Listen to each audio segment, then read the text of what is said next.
As always, our show is sponsored by Memoria Press. You can find our curriculum at memoriapress.com. Welcome to Classical Etc., a show that dives into the philosophy, culture, and heart of classical education. You're in the studio with Shane Saxon. Welcome to another episode of Classical Etc. We are in the midst of a little mini-series that we're doing leading into the school year this year, and this is our third episode with Ian, Kyle, and Martin talking about literary topics.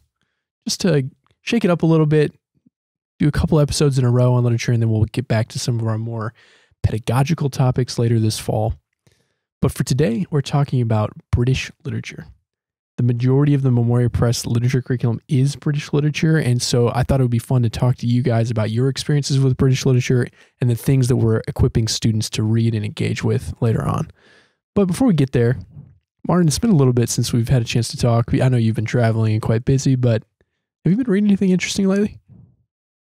Well, I just reread. My wife had not read it before, but I had read it maybe several years ago, and that was Ivanhoe. Since we're speaking of British literature, by Sir Walter Scott.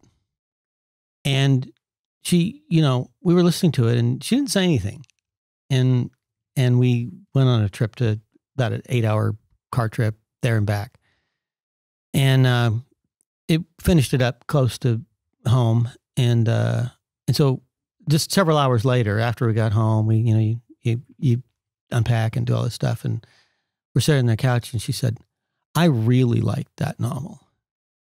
I said, "Ivanhoe?" She said, "Yeah, I really liked that," and it was because she wasn't reacting to it. Yeah. But Ivanhoe is and Walter Scott. I mean, I think when we talk about British literature, Scott has to play a role in this. He was basically the inventor of the historical novel, and became very famous for doing it. Sure. Wrote under a pseudonym, and apparently the King of England said, "I want to have dinner with the author of Waverley," which was the first of his historical novels. All the ones after that are just referred to as the Waverley novels. And eventually did have dinner with the king because of this, because he is, I think, the great champion of Christendom. All his books are about really Western civilization and what is so glorious about it. And of course, his other book that we publish at Memoria Press, The Talisman. The Talisman, thank you. The Talisman is almost directly about that, I think. And so I think he's an very important British writer. That's a good recommendation. Stop whatever you're doing right now. Sell your shirt and buy a copy of Ivanhoe. Yeah. Kyle, what have you been reading lately?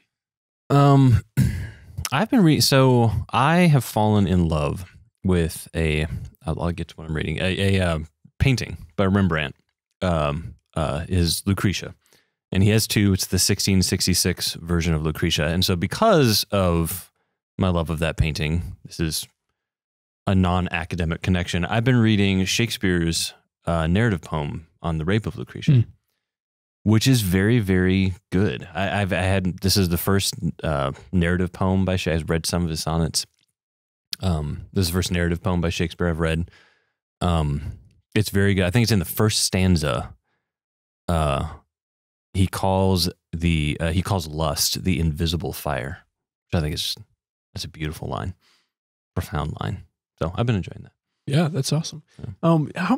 Do you have a sense of how many narrative poems Shakespeare wrote? I mean, I've heard of that. Yeah. Well, that's the one that gets thrown around a lot, but yeah, definitely not as familiar with his narrative poems. It seems like most survey courses hit the sonnets and the plays, at least a little bit, but not the narrative poems. It's not many, and I know less about this because nobody talks about it. Right. But he's got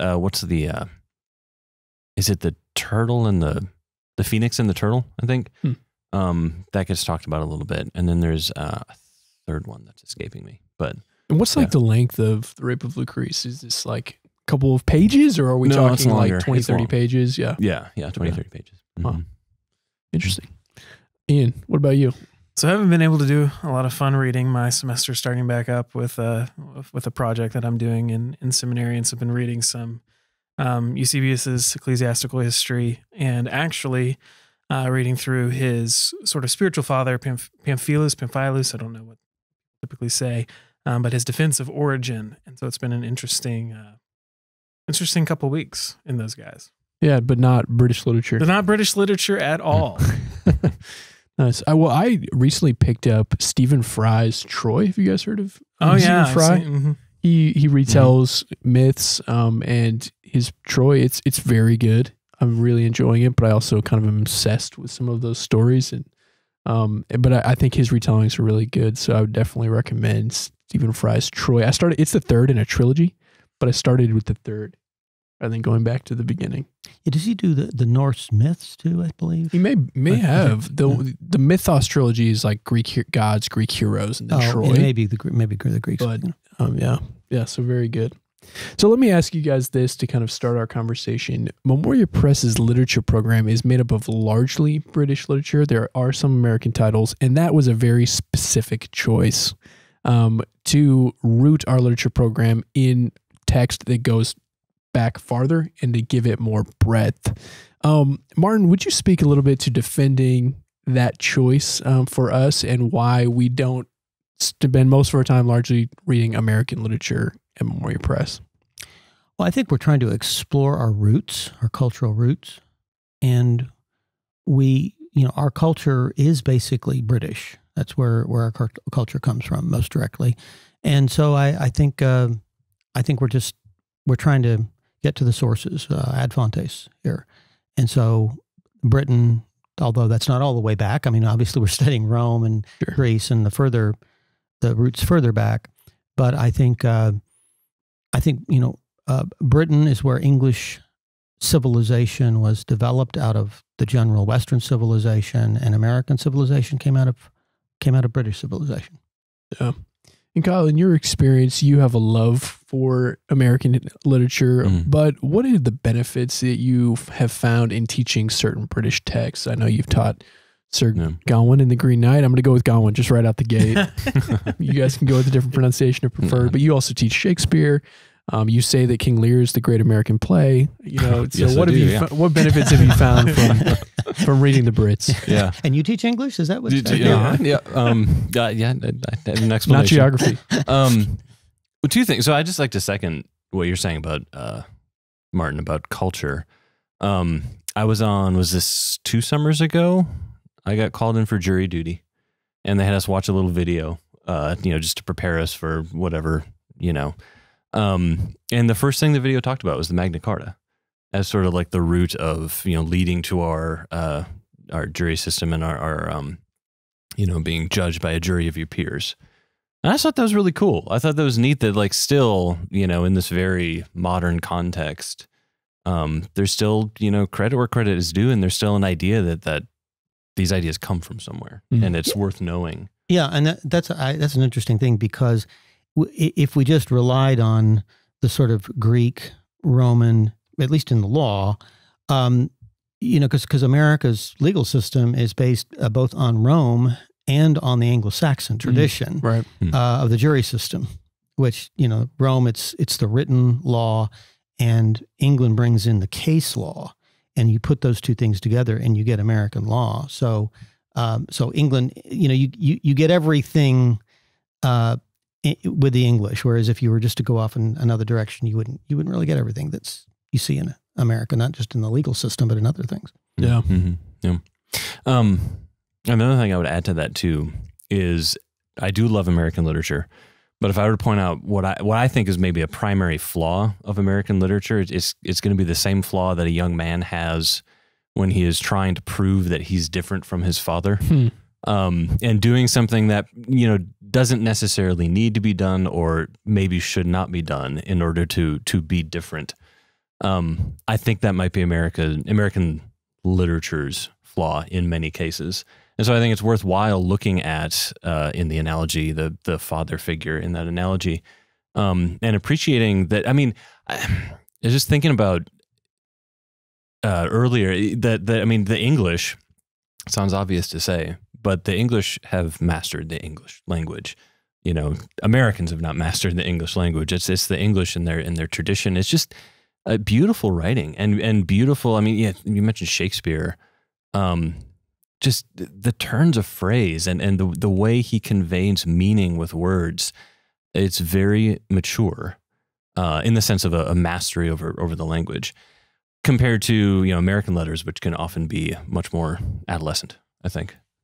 Just listening to Kyle makes me think a thought that I have not thought before, and that is that America seems to produce a lot more stylists than the British do. Why is that? Well, it's probably because of just what you're talking about. Yeah, they've mastered the language at a high level, whereas we're still sort of figuring that out. Yeah, amateurs at it, and so we tend to develop a style. That's what distinguishes us, rather than just a pure facility with the language. That's interesting.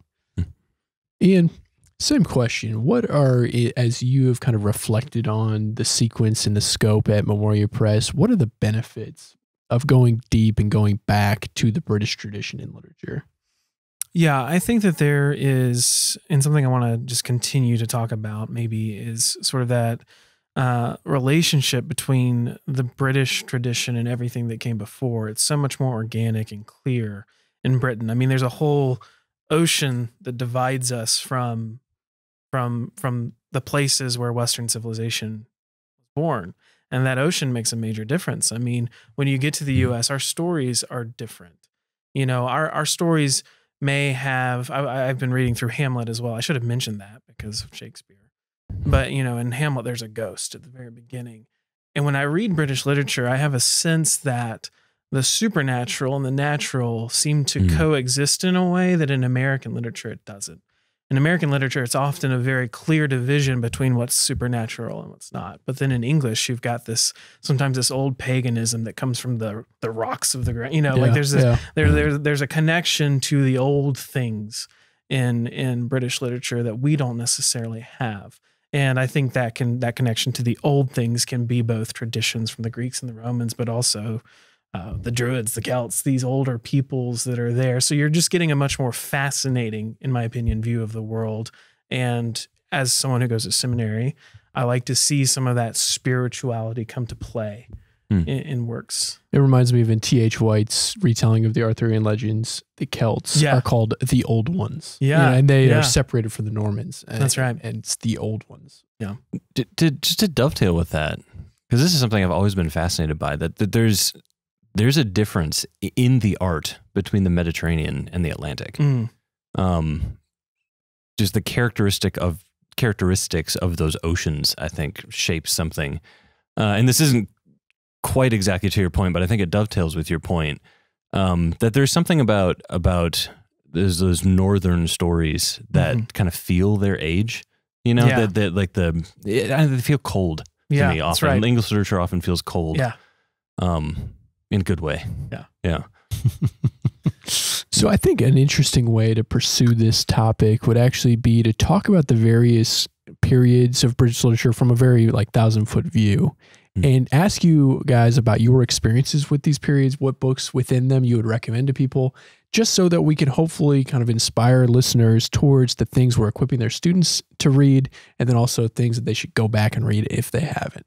So Kyle, starting with the very earliest period, there's this break somewhere between Old English and Middle English. Most people are going to attribute that to Chaucer, where the English starts to become understandable. But there are a few books that we kind of hold up written in actual Old English as worth reading and contemplating today. One of those would be Beowulf. And then you have, The Wanderers, a poem that gets that I believe we have in our first poetry book. What are some of the books from that period in Old English that are worth reading? Have you read Beowulf? Do you recommend it to people? Yeah, I have read Beowulf. I do recommend it to people. If you know me, one of my favorite novels is Wuthering Heights. Yeah. And if you've read Beowulf, there are perfect parallels between those two novels. Draw that out for me. I've never thought that before in my life. The prowling beast on the, on the sort of, if you imagine, a fire at the center of things and people gathered around the warmth of that fire, and then you have the prowling beast. I mean, it's the wedding feast in the Gospels and Scripture. The outer darkness. That's Beowulf. That's Grendel. He exists in that outer darkness, and specifically the poem identifies what he's upset about. Is they are warm and merry and together, and he's not. He's cut out of it. And this is what makes him, the monster that Beowulf then wrestles, quite literally wrestles. So yeah, that's a major theme in Wuthering Heights. I think it's a major theme in humanity. And again, it's cold, right? There's the warmth of the fire, which is necessary because the world is a cold place. And Grendel's on the outside of that boundary. Yeah. So let me push back. Go for it. Yeah. In Beowulf, King Beowulf himself is a ridiculous character. He swims underwater for what seems like eternity with his armor on. Yeah. With his armor on. Like, it's what do you think? How would you push back on the student who's like, I can't suspend my disbelief to this level? This is these absurd. Students who are raised on fantasy books would be that way. You think? No. Yeah, I mean, the students who can pause a Marvel movie at any moment and try not to see a grown adult in a plastic, costume. No, yeah, so that's a fair point. Perhaps Beowulf is sort of the hyperbole of a hero until the very end, which I guess the students will have to suspend their disbelief that long. But at the very end, his battle with the dragon, I think, is very human and very real, and he becomes. I think it's hinted at the beginning in Beowulf, and when you get to that point at the end of the text, he becomes very much a character who is mortal and really is going to die and needs to grapple with that fact, which I think the poem has been grappling with all along. Yeah, well, why are you focusing on Beowulf? The whole thing is sort of fantastic. True. I don't know why he's any more fantastic than anything else in the book. Yeah, I think maybe it's just because I'm conditioned by later, Byronic heroes and such to want to relate to the protagonist in some way. And this character is so other. He's not one you can relate to very well. I wonder if it's just a sense of fun, because there's Grendel's mother too, where there are these crazy monsters. She lives somehow under a lake in a hall where there's air in the hall because Beowulf can breathe. It's all this. It's wild stuff. But she's upset when Grendel's killed because she's Grendel's mother. Yeah. And that I think is perfectly relatable, perfectly understandable. Yeah. So let's zoom out a little bit, not just Old English language text, but what books, poems, texts from the kind of Old English, Middle English period would you guys say these are definitely ones that you should read or ones that you've had a good experience with? I don't, these people, Kyle's an English teacher. He knows periods. I just read books. Yeah, honestly. I pretend to, yes. I'm with Martin on this. So have you guys read what constitutes Sir Gawain and the Green Knight? Yes. Yeah. Thoughts on whether it's required reading or is that one that you can, or should you read the Pearl or Sir Orfeo instead? It is one of the maybe the most perfect poem, one of the most perfect poems ever written. Okay. Defend yourself. It's complete. It's perfectly whole. It starts with an object that is a mountain in sight that's worth climbing, and then it climbs it fully and celebrates at the top. It's this perfect Christmas poem. Yeah, and I taught the Pearl at one point, and I, the thing that struck me as a teacher teaching some of that material is I thought to myself, if I'm an English teacher in a public school, in a secular institution, and I want to get my Christianity in there some way, I'm just going to teach those books because they're so explicitly Christian, and yet they're classics. So I wouldn't think anyone would come and shut you down for teaching them. But Pearl is certainly that way. Yeah, yeah. Beautiful conception. It's been a while since I read Pearl, but if I'm remembering correctly, the opening is he's looking in the grass for this pearl that he's lost. It's fallen down into the grass, and the analogy there is his daughter who has died and who is buried, under the grass, and he's searching for her and cannot find her. His precious pearl. That's a beautiful thought. Oh yeah. Oh yeah. I feel like the two titles in that kind of range, the ones that we spend the most time with and the ones that get mentioned the most are Sir Gawain and the Green Knight and Beowulf. And Kyle is done his best English professor impersonation. But if you zoom forward, then you get into the Renaissance. And in the Renaissance, you have authors like Sir Philip Sidney, John Milton, and many others. Trying to think of other. Well, Shakespeare, of course, comes at this point. Christopher Marlowe. Is there anything in that period that you guys think is worth diving into? What are the things that are worth kind of spending time with even today, all these years later? I'm sorry, can I posture as an English professor for Absolutely. just a few more seconds? And then we can move on to, and there might be a segue here to Paradise Lost. One more comment about Gowan to answer your question. I mentioned The Cold. Yes. It is the poem defining how Christianity offers a life in the midst of winter. The green in the midst of winter's ice and cold and death, which it's the perfect Christian poem in the sense of like the coming of Christ in a dead world, bringing life where it shouldn't be and marveling at the life that's there where it shouldn't be. Yeah. That's my defensive of Gowan. Yeah. It's pretty nice. Yeah. Pretty good. Yeah, absolutely. But on to the Renaissance, Yeah, other authors, John Donne, people love. George Herbert. You have some of the great Christian metaphysicians. Martin, you've often been a defender of Shakespeare and his necessity for people's lives. At one point, you told me you read sometimes his plays as writing fuel, so that you can like think about how to write turns of phrase. Why would you encourage someone to spend some time with Shakespeare? Well, we're emphasizing basically the Western canon. And I know Harold Bloom wrote a book called The Western Canon. Harold Bloom, the great literary critic who just died 2-3 years ago. And he said, I just remember that one remark he's made, Shakespeare is the Western canon. Now he goes on from there and includes other people.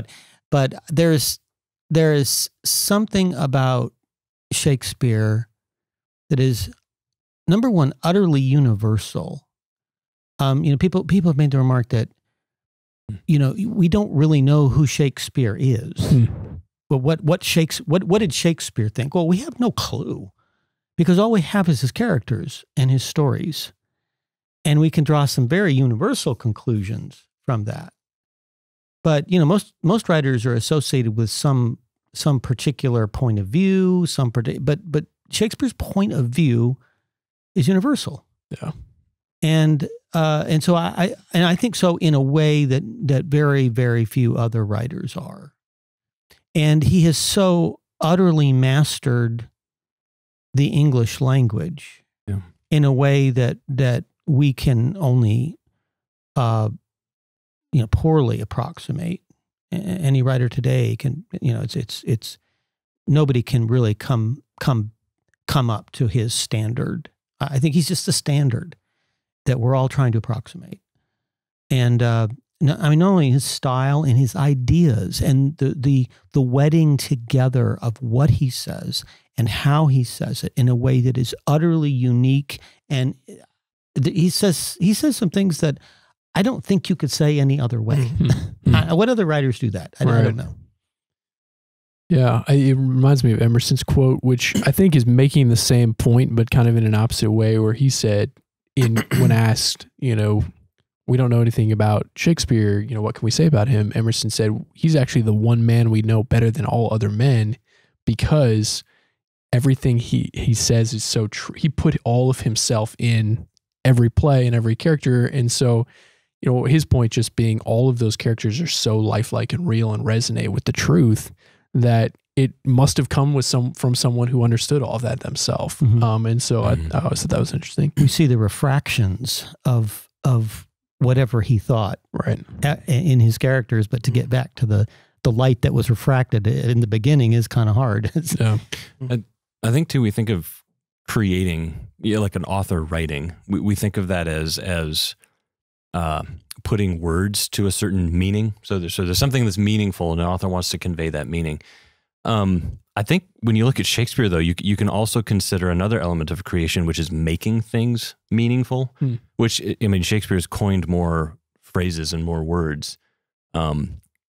you know, so I think in one sense there, he finds he is filling words with meaning, right? But then also, I mean, you mentioned Shakespeare's stories, which that are not his, right? You know, Julius Caesar is not Shakespeare's story, right. But he tells that story in such a way that he shows you the meaning of it, or he fills it with a meaning that isn't necessarily there. I guess I should say from our perspective, you know, from God's perspective, it's there, but from our perspective, it's not necessarily there until Shakespeare tells it. So another way he does that is with the intense specificity with which he understood certain disciplines and used in that. His vocabulary is massive because he seemed to know everything. And so a great example of this is Romeo and Juliet, where he appears to know everything there is to know about fencing. And the words, there's a manual of fencing that people have identified as a source for Romeo and Juliet because he uses all of the words in that manual. And he apparently was an expert in that, but he also uses astrological terms in the same way and nautical terms in the same way. So it seemed like he knew everything. And that, I think, imbuing meaning into something like fencing through the way that metaphor operates in the play is one of his great skills. He's also, you have to tell me your impression of Hamlet, because my impression of Hamlet is it still eludes me. I mean, I read Hamlet and I know that I'm not seeing everything that he's doing, and that impresses me. Yeah, I mean, I was thinking about Hamlet this entire time because I think one of the things that Shakespeare's so good at is he's consciously a part, like we've talked about, a tradition. And he's bringing in these stories that are classical stories and he's reshaping them. And from my understanding, Hamlet is a retelling of an actual like Norse or Viking story, but I think it also consciously draws on things like the Orestean trilogy. I mean, you've got these cycles of violence that the Greeks in Aeschylus are dealing with. Like, how do you break a cycle? How somebody kills your father, you have to go then kill them. What if it's your mother? You know, that's awful. Well, Hamlet's doing the very same thing. You know, his uncle kills his father and then marries his mother. And so he's dealing with that. And so so I see some of that in there. And I think one of the benefits of reading Shakespeare then is then being brought into a larger tradition. And you don't have to be an expert in that tradition. You can allow the story to work on you. And as you get older and you read more, then you get to see more of what Shakespeare's doing. But at the same time, I left Hamlet going, okay, everybody's dead. You know, like, well, you know, what's what do I do with that? You know, and I think that the fact that we're still talking about it, and I think I read in the afterward, someone was writing a modern view on Shakespeare or on Hamlet. And, you know, I kind of rolled my eyes a little bit at that title, but he says, you know, besides the Bible, Hamlet's had more commentaries written on it than anything else. And I think that's just testament to what Shakespeare has done in that story, but also in all of his stories. And that's the play that I think best underscores what Harold Bloom's main point, really, I think, about Shakespeare was. The subtitle to his book, Shakespeare, is The Invention of the Human. Yes. Because it's I don't know if there is a work, there may be, but there can't be many, work before Hamlet where you see the modern personality, which is self-reflexive. You know, Hamlet talks to himself. Where does that happen? Before, and we're all about ourselves now. I mean, that seeing ourself as a self, and that self-reflexiveness is just doesn't seem to be there. But in Hamlet, it's all over the place. It's just boom, you know, fully formed from the, you know, fully sprung from the head of Zeus right there in the play, and so he's also important just because of that. I mean, he's a great observer of human. Of everything human, and it manifests itself in so many ways in his plays. Yeah. So the Renaissance is obviously just a huge period of time, but Shakespeare rises to the surface along with John Milton as two of the more important. Probably John Bunyan is a very important figure to mention there, not necessarily because of his literary skill or ability, but because of the resonance that his text had with a Protestant audience at that time. But jumping forward to maybe the smallest, most contained period of British literature would be the next one people I would identify would usually be the Romantic period, kind of starting towards the end of the 17th century and going into the 1800s. The 18th century and then going into the 1800s. Do you guys have any love for the Romantics? This would be Wordsworth, Keats, Shelley, Mary Wollstonecraft, William Blake. Is any of their poems or writings? I'm just not that, honestly, I haven't read that much of them. Mm-hmm. So I'd like to know. Tell me. Have you guys ever read Frankenstein? Yeah. Mm-hmm. What do you guys think of it? So, well, I could respond in general to the Romantics. I do love the Romantics. And going back to what I said about American literature and that adolescent that is all excited that they've discovered something new, I get a little bit of that same feeling from, someone like Wordsworth or Keats. Keats is like the moody teenager, and he died young. He was close to a teenager, but Keats is sort of the moody teenager who sees that the world is broken, and don't you see? It's like it's beautiful, it's breathtaking, but it's inaccessible, And there is, if I can just qualify what I said about that adolescence, like I do love that youth, that struggling youth. I think there's something to that because I think there's an answer there. I think there's an answer to those questions that are brought up. So when Keats looks at the world and despairs, I think there's a real answer for him, and his despair is well put. I'll say that he's a beautiful writer. I think that despair probably is most accessed by people today in Frankenstein. Martin, thoughts on Frankenstein? Well, I think it's it's one of those books. I think I've read it once, not too long ago, and I think it's one of those books. I mean, you see certain things in a book when you read it the first time, and one of the things you might see, and it's the case with Frankenstein, is that there's more to be seen than you're seeing. Sure. And I think I would have to read it 2 or 3 more times to really understand it better. But I do think it's this great modern parable of what can happen when we toy with humanity. I've thought of it many times when you get into these debates about cloning and this sort of thing, where we're talking about a human being here, and because he creates this human, but he's also a monster, and you've created somebody in a monster's body, and he doesn't seem to want to feel responsible for it. And so I think it's a parable for our times. Yeah. And that's just really that's a very apparent thing on the surface of there's other things in it. Yeah, I agree with you. Although I'm going to just go ahead and take my shots at Frankenstein here, since this is our podcast, we can do what we want. I agree that the symbolism is helpful and compelling, and the question of should and not could is a question that should be asked of technologies. However, the Frankenstein's monster learns how to speak through looking at through a hole at a family over the course of 3 weeks. Right. Yeah. And that's there's that's things a flaw. that are well, and yes. I mean, and I think if you look at the kind of the development of literature, you have you're talking about Beowulf, and it's an even more severe problem in that regard. And you find that in the older the literature is, and until we get to this more kind of realism that we are used to now.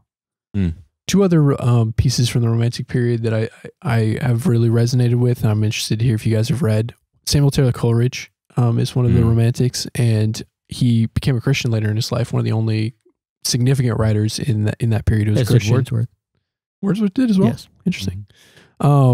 Coleridge wrote 2 poems, Kubla Khan, which is the less famous one. It's very interesting. And then a poem called The Rime of the Ancient Mariner. Have you guys read The Rime of the Ancient Mariner? I have. I've taught it, or I teach it. You teach currently. it? Yes. Yeah. So David Wright, who wrote a lot of our upper school literature, says that Rime of the Ancient Mariner is the meeting point of classical and modern literature. It is the direct crux. Do you agree with that take? Oh, I don't know. I'd have to think more about that take, and I'd have to hear more of the arguments behind it. I do love the poem though, and I do think it is. How do I put it? It has a quality of it's not trying to explain itself. It is doing what it's doing, and it seems very certain in what it's doing. the original crime, the mariner's shooting of the albatross is just stated. There it is. And you're sort of left to it means something, but what does this mean? But I see in that poem more of this, I can't get away from the inside-outside, the outsider quality. But just more of that question of the crime. I just kind of go back to Frankenstein, the toying with things and the crime, and then that question of how do we get back? How do we return? I don't know, that speaks to the classical. Yeah, I think maybe what he's referring to, and it would be interesting to talk to him, is you have that wanderer figure who's telling the story. And so that kind of speaks to this ancient tradition, Homerian tradition of people verbally telling these poems. But then you have this modern perspective of a person who is culpable for their sin and commits this great sin and is paying for that sin.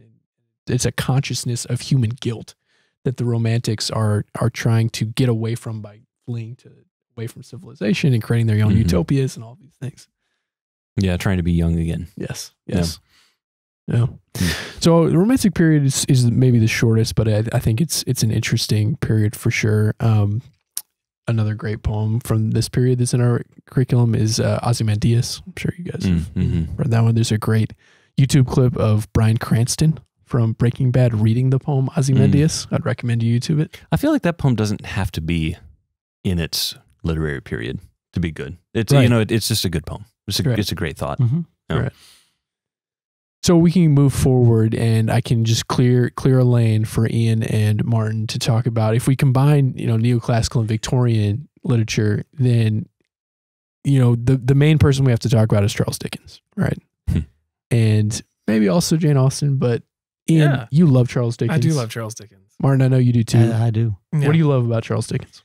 Oh, too many things to count. I mean, if we're just shooting the breeze, what I love about Charles Dickens is, I think he's often very funny. He's very funny. I think he does teach you how to read. We mentioned that on a recent podcast where, he's often very clear with his symbolism, sometimes on the nose with it, but at the same time, there's a satisfaction in seeing what he's saying. But I think one of the things that I love the most is that he really humanizes characters. Now, you may argue with that, well, a lot of these characters are caricatures. And of course they are. Mr. Micawber and David Copperfield is just this hopelessly happy person, even though he can't do anything right. But there's something beautiful about that. And the way Dickens actually makes a believable story out of what happens to him in the long run is great. And then even in David Copperfield, I think the way he dignifies those who for so long have not had dignity. I mean, I think of Mr. Dick in David Copperfield, who is very clearly a person with special needs. And yet he becomes instrumental to the story in more ways. And it's not just a kind of, let's give him a subplot and make it work. He's actually instrumental to the story. And so Dickens, I find with him just so much to love about life. I love his settings, his scenes. When I'm in London with Dickens, I can smell it. And I can feel it. And I can feel the oppression and the weight of it, and also the glory of it at times. I mean, when he's inside a building, you're sitting in a chair with him, and I think that's one of his great strengths. Your favorite Dickens novel? I don't know, because I love A Tale of Two Cities, and it's not my favorite novel by any means, but I love it. And I love the characters. I mean, Sidney Carton is one of my favorite characters. I think we can't get away from him. And, but I love David Copperfield. I love the way you get this Bildungsroman of this story of this character you get from childhood all the way up. And he presents you with a life that has its tragedies, but its overarching beauty. And I think that's, as a Christian, something that I want to see in literature. I want to see even how a tragedy can be made beautiful, how a sacrifice, a self-sacrifice has more meaning than just he's dead. Yeah. See, this is interesting to me because as I listen to you, it sounds like you're describing a very mature literary master, right? That like the caricatures in particular I think it's those adolescent stories that everything has to be nuanced and everything has to That's be right. like there are no real heroes. You have to understand the darker side. And Yes. and Dickens is And I able just to put my just index finger in my mouth. That's right. That's right. That's good. Makes I mean, good Dickens radio. is able just with a good, mature sense of humor, just cut straight through that. That's right. And give you a beautiful character. Martin, what do you love about Charles Dickens? Everything. I there's this, and I've noticed this from reading Chesterton. Chesterton was considered one of the great critics of Dickens, wrote a very, very good book about Dickens. And I realized it's the same sense of humor. There is this playfulness at the bottom of Dickens. There's this, and interesting, and I wonder if anyone's done anything on this. You see this even in this, it's a uniquely English sense of humor, a uniquely English joy at the heart of things. And you see it in Ivanhoe, in the scene where Athelstan comes back seemingly from the dead, Friar Tuck, Merry England, Robin and his merry men. There's this playfulness there, and it's all over Dickens. There's it doesn't detract from the seriousness of what's going on. But there is this joy, and there's both these things at work in his books. And I also like the way he's like Tolstoy in the sense that he lets his characters make their own decisions. Okay? There's people on their way to heaven, and there's people on their way to hell. And he lets them go. Tolstoy wants to save them so more than Dickens does, I think. But they choose their own path because they're real. That's what a good author is able to do, is to make characters that are real and that do make their own decisions. That's right. And he does that. Yeah. Can I ask, play a devil's advocate and ask you a question? As long as you understand that you're playing the devil's advocate. Yes. Yeah. I'll take the other side. All right. Yeah. Well played. So Merry England, in what way, can you explain in what way that's not irony? Because we've talked about, you've given your opinions Because about, irony is destructive. And Okay. this kind of is not destructive. Okay.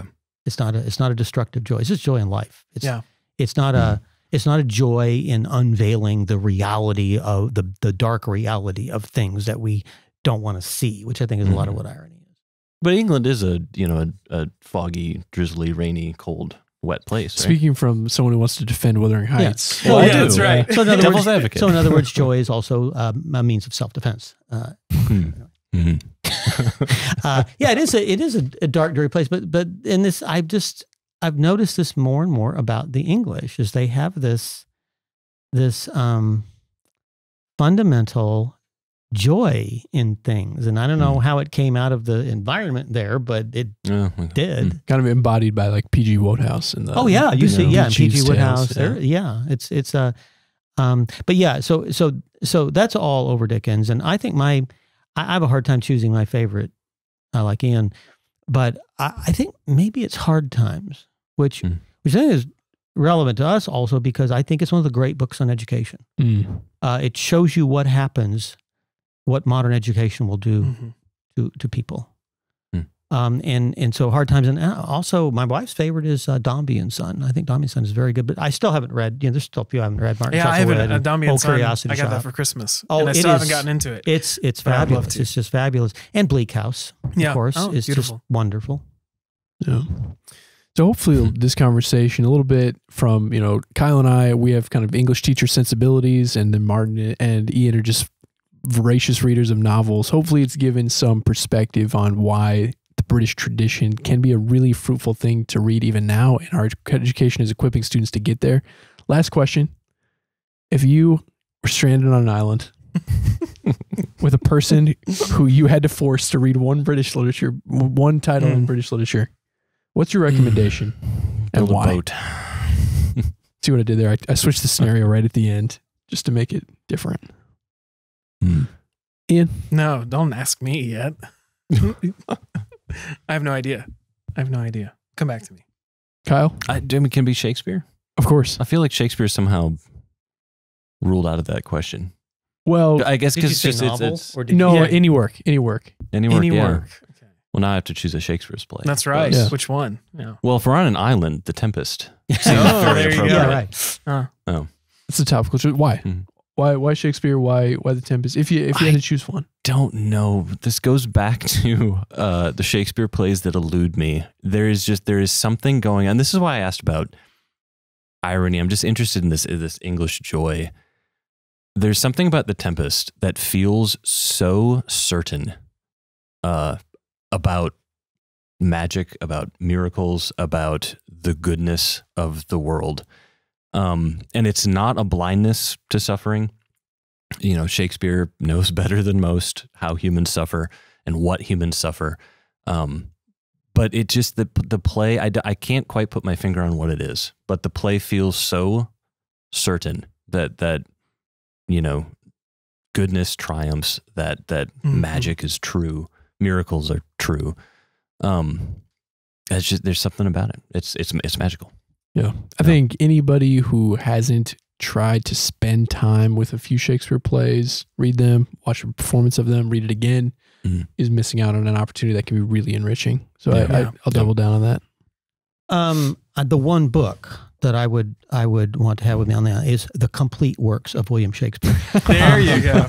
And interestingly, that is the book which Aldous Huxley picks as the book that John the Savage finds in his mother's chest on the reservation. She's had a child, which is illegal in the Brave New World, and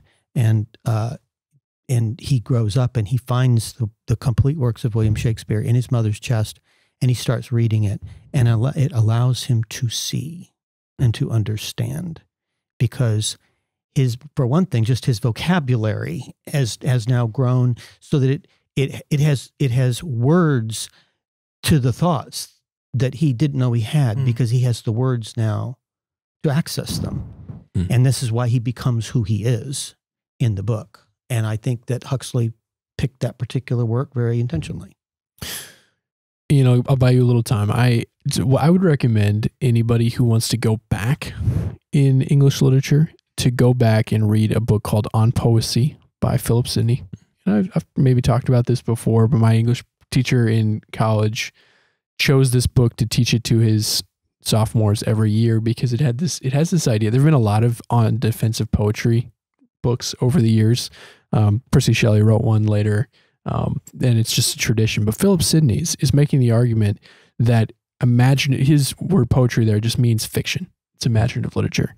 And he holds up and says, we could teach truth and inspire our youths with a couple of different methods. We could use history, we could use philosophy, or we could use fiction. The problem with history is that history only tells us what happened. We don't necessarily know whether it was good or bad. And so history really only teaches us what happened and doesn't offer moral guidance. Philosophy can maybe tell us what's right, but that's all it does. It shows us what's right. Fiction gives us characters that we love and that we fall in love with, and we see them do the right thing. And then our affections are compelled by those characters to do the right thing. So more than history or philosophy, literature, and especially fiction, gives us examples of people that capture our hearts in doing the right thing. And that's why it's the best teacher of truth. And reading Philip Sidney make that argument, you know, in I think the 15th century, was really compelling for me and a reason why I love literature, fiction to this day. I couldn't agree more. Yeah. Well, with that in mind, I'm just going to pick The Lord of the Rings, a single volume. That's a good one. Awesome. All right. Well, thank you guys for this conversation. I've enjoyed it. And I'll see you next time. Thank you for listening to today's episode of Classical Etc. If you'd like to show your support for the show, then you can leave a like below. If you'd like to add your voice to the conversation, then you can comment. And if you want to follow along with us on this journey, then please subscribe. Thanks, and I'll see you later.